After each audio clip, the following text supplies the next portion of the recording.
Okay, cross-app communication at saka cross-app messaging.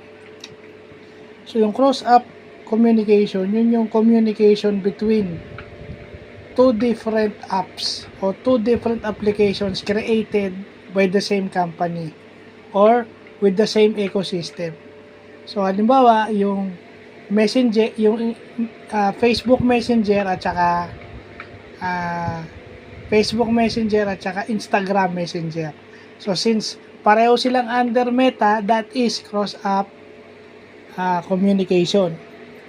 And yung cross-app communication, pag ginamit mo yung mga messaging platforms, ang tawag doon, cross-app messaging. Kaso parang tinanggal na nila starting today yung cross-app messaging between Instagram and Facebook Messenger.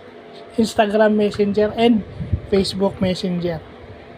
So, read-only na lang daw pag cross-app. So, ibig sabihin, magsuswitch ka between apps.